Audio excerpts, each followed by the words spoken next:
Hello everyone, I'm Richa, automation and AI consultant, and welcome aboard to my Copilot Studio series on modern financial intelligence.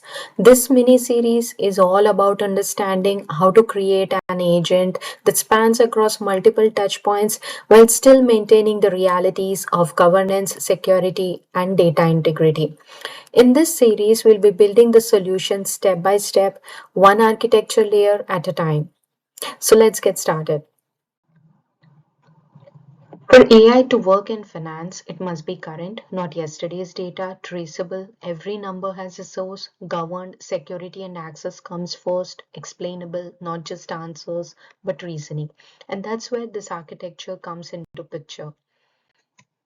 The solution that we'll build in this series combines three ideas, each doing a very specific job. First is the Microsoft Fabric Lakehouse. This is our governed system of record for structured finance data, cash flows, balances, forecasts, which is secure, auditable, and queryable. Second is the RAG for institutional knowledge, policies, finance documents, process explanations. This is our long-term memory with citations. And third, which is the most important piece, is Model Context Protocol or MCP. MCP acts like a data concierge. Instead of copying data into the model, it knows where data lives, how to retrieve it, and when to fetch it live. This is how we move from trust me, the AI said so, to here's the number, here's the source, and here's why.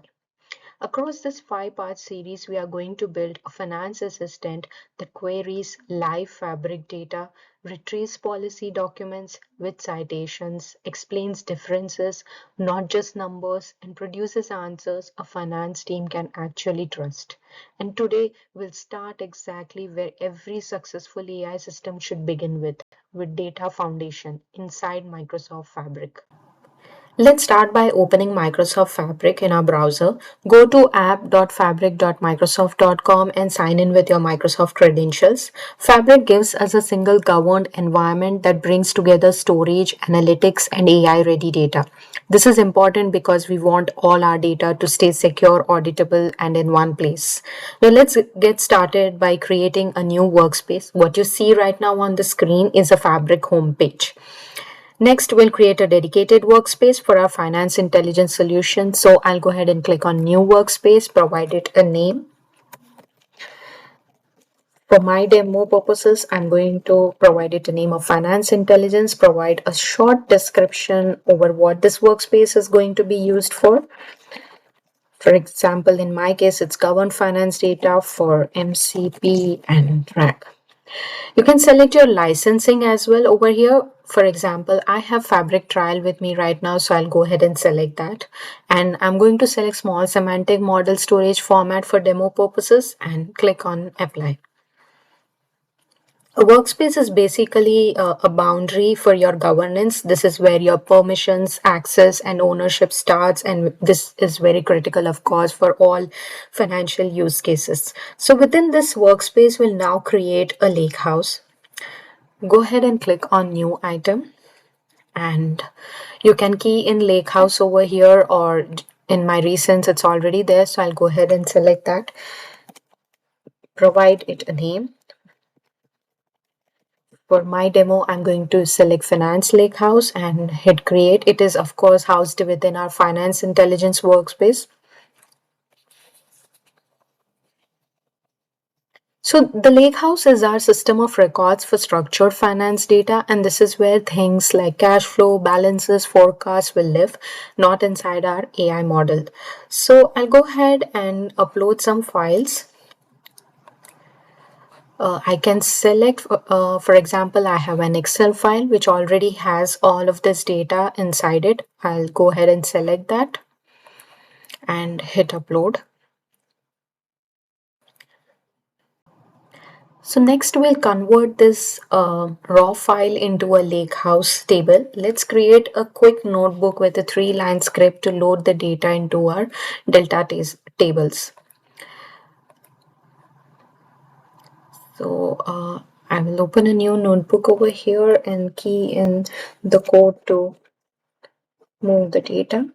So let me start by importing the libraries and create a data frame. As I can see, the functions are already loading up. I need to pick the file that is there in my default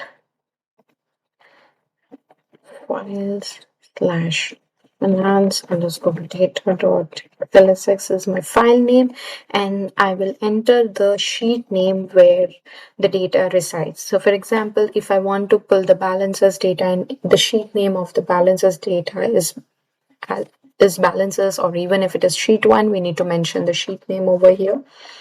Let's then convert this into a Spark data frame.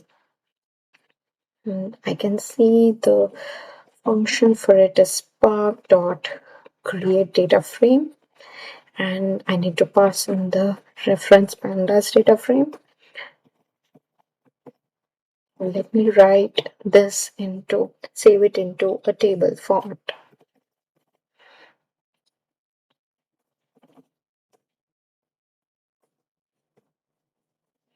Format should be delta table.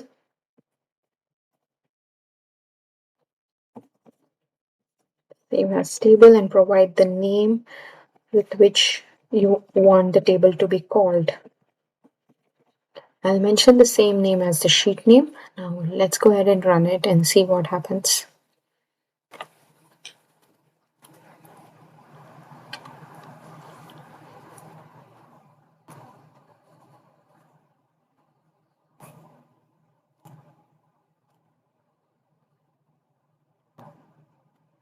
It takes up a bit of time. And by turning this data into a table, we are basically, the intention is to make it queryable and ready for live access.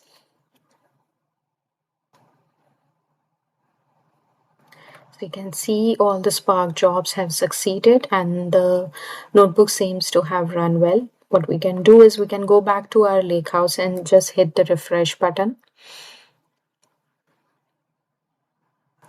And you can see the balances table has been created.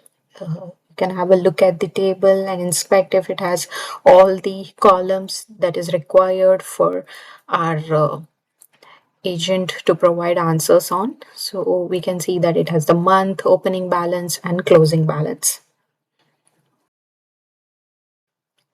I went ahead and ran the same script for two other worksheets, which is the cash flow and the forecast, and it ran successfully. And once I go back to my lake house, I can see that all the tables are loaded.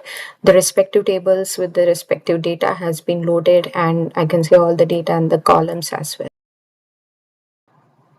Once we have all the tables loaded, in order for these tables to be programmatically accessible to our MCP server, let's go ahead and try to get the AB FS path for it. So I just click on the three dots next to the table, hit properties, and I can see over here as I scroll down to the bottom the ABFS path. I'll just go ahead and say copy to clipboard, and similarly I need to copy all the ABFS paths to all the tables for the MCP to be able to access it.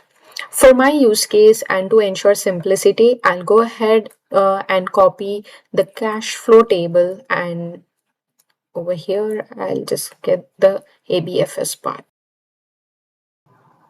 The next step is to make the tables that we created in Fabric Lakehouse to be programmatically accessible.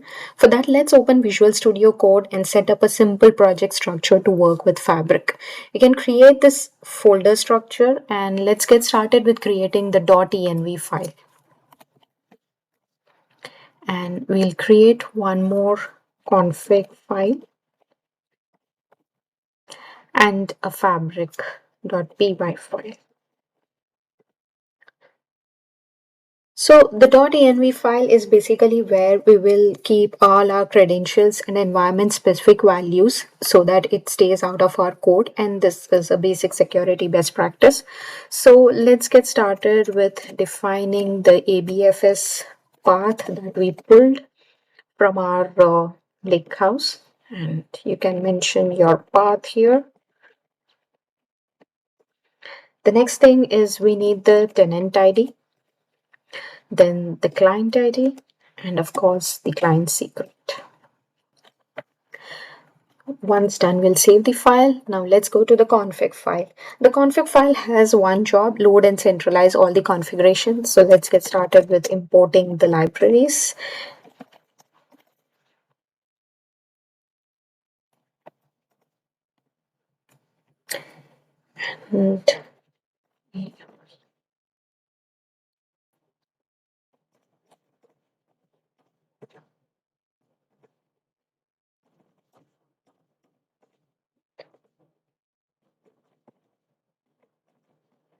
And get the now we have the ABFS path also over here, so let's go ahead and save the file and move on to the fabric.py file. So here we'll host the function which actually connects to the Lakehouse tables, delta tables, and from there it pulls the data. It does some basic validations and then it tries to get the data. So let's get started. The first thing that we would want to do is of course import the libraries. We'll have some basic exception handling and logging mechanisms so that we can identify if in case we run into errors.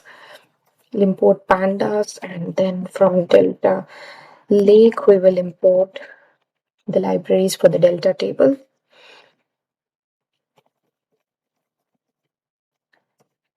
Then we need to import all the environment variables like ABFS path, tenant ID, client ID, and client secret.